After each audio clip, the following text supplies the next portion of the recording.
શ્રી વલ્લભાધીશ કી જય, શ્રી ગુસાઈજી પરમ દયાલ કી જય, શ્યામ સુંદર શ્રી અમને મહારાણી કી જય, હરિરાય મહાપ્રભુ કી જય, ગોકુલ નાથ કી જય. આપણે 16 વિષય રસપાન કરીએ છીએ, તેમાં આપણે ચતુશ્લોકી ચાલે છે. ચતુશ્લોકી રાણા વ્યાસ અને ભગવાનદાસ સાચોરા માટે મહાપ્રભુજીના મુખ કમળથી આ ગ્રંથનું અધ્યયન કર્યું હતું. પુષ્ટિમાર્ગીય જીવોની ધર્મ, અર્થ, કામ, મોક્ષ સંબંધી ધારણાઓના આદર્શ સ્વરૂપનો વિચાર આ ચતુશ્લોકી ગ્રંથમાં કરવામાં આવે છે. ચતુશ્લોકીના અધ્યયનથી રાણા વ્યાસને પોતાના વાસ્તવિક ધર્મ, અર્થ, કામ અને મોક્ષરૂપ પુરુષાર્થોનું જ્ઞાન થયું અને તેઓ મિથ્યા, વૈરાગ્ય, ધન તથા વિદ્વત્તાના અહંકારથી મુક્ત થઈ ગયા. હરિના દાસ હોવું જ પુષ્ટિમાર્ગીનો ધર્મ છે. પુષ્ટિ ભક્તોના અર્થ સ્વયં હરિ જ છે. હરિના દર્શનની કામના જ પુષ્ટિમાર્ગીય કામ છે અને સર્વાત્મ ભાવથી શ્રી કૃષ્ણના જ બની જવું એ જ પુષ્ટિ ભક્તનો મોક્ષ છે. એટલે આમાં ધર્મ, અર્થ, કામ ને મોક્ષ વિશે બતાવ્યું. પુષ્ટિમાર્ગમાં ભગવાનની સાથે જીવનો સંબંધ રસાત્મક હોય છે. સંયોગ તથા વિયોગ એ બંને અવસ્થાઓમાં જ્યારે ભગવાનની અનુભૂતિ થવા માંડે તો ફલાવસ્થા માનવામાં આવે છે. પુષ્ટિ ભક્તને માટે વ્રજાદીપ શ્રી કૃષ્ણ ભજનીય છે. કૃષ્ણ સેવા વિના બીજા બધાય ધર્મો પુષ્ટિજીવના સહજ સ્વાભાવિક ધર્મ હોતા નથી. મહાપ્રભુજી આજ્ઞા કરે છે, પુષ્ટિજીવોને માટે એ જરૂરી છે કે તે પોતાની સ્વધર્મરૂપ ભગવત સેવાને હંમેશા નિભાવે.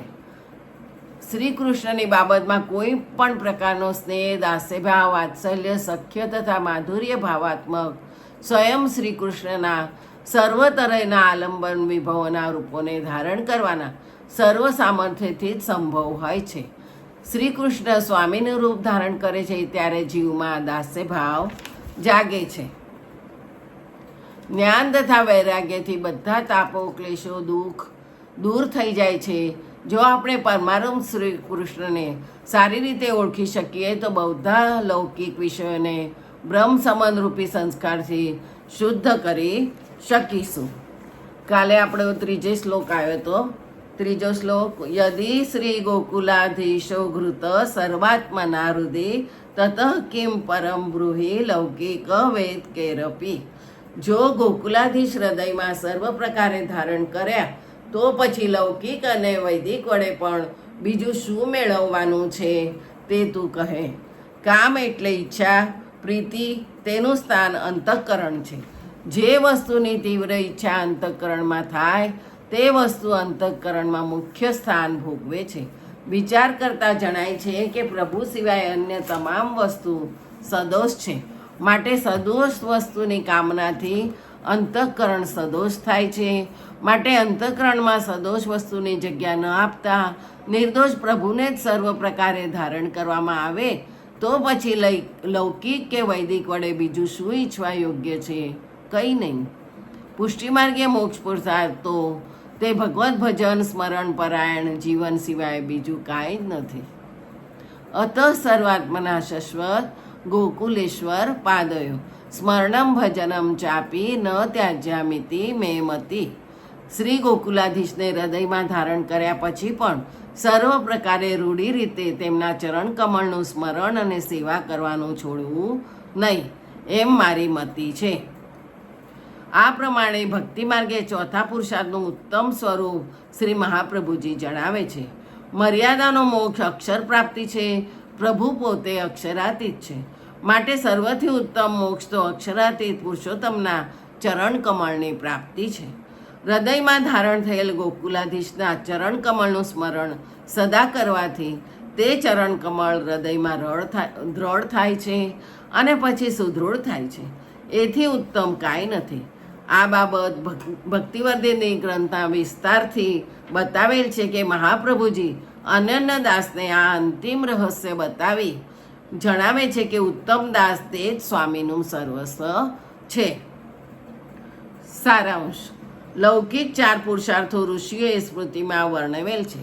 તેના ચોથા પુરુષાર્થનું વર્ણન આચાર્યજીએ બાલબોધમાં બતાવ્યું છે કે આ જગતના કામચારી અધિષ્ઠાતા દેવ બ્રહ્મા, શિવ અને વિષ્ણુ છે.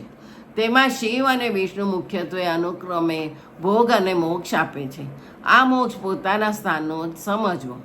આ ગ્રંથમાં જે 4 પુરુષાર્થો છે તે અલૌકિક છે. મર્યાદા માર્ગમાં પણ પુરુષાર્થો છે તે અલૌકિક નથી, પણ પારલૌકિક મોક્ષ કહેવાય છે.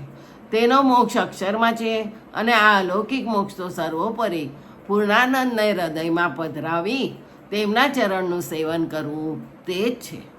વિષ્ણુ નારાયણ પ્રકૃતિ પુરુષ, કાળ પુરુષ અને અક્ષરના પણ અવતારો કૃષ્ણ નામથી અમુક કલ્પમાં થયા છે. વળી સારસ્વત કલ્પમાં પણ જે શ્રી કૃષ્ણ પ્રગટ થયા તેમાં પણ ચતુર્યુજ જે નારાયણ પ્રકૃતિ પુરુષ, કાળ અને અક્ષરરૂપ અનુક્રમે અનિરુદ્ધ, પ્રદ્યુમન, સંકર્ષણ અને વાસુદેવ એ રીતે 4 વ્યૂહ સહિત રસાત્મક પુરુષોત્તમનું પ્રાગટ્ય થયેલે છે. તેમાં રસાત્મક શ્રી કૃષ્ણનું રાસલીલાનું જે શૃંગારાત્મક સ્વરૂપ છે તેમનું જ ભજન અને એ અલૌકિક ધર્મ છે. તે જ સ્વરૂપ ભક્તોનું નિજ ઈચ્છાથી સર્વ કરશે એમ માનવું તે અલૌકિક ધર્મ છે. તે જ સ્વરૂપ જે હૃદયમાં ધારણ કર્યા પછી તેમના ચરણનું સેવન કરવું તે જ અલૌકિક ફળાત્મક મોક્ષ કહેલ છે. અને સેવા ફળમાં કહ્યા મુજબ 3 ફળ પૈકી અધિકાર મુજબ ફળ મળે છે. હવે કાલે ભક્તિવર્ધિની લઈશું. જય જય શ્રી ગોકુલેશ.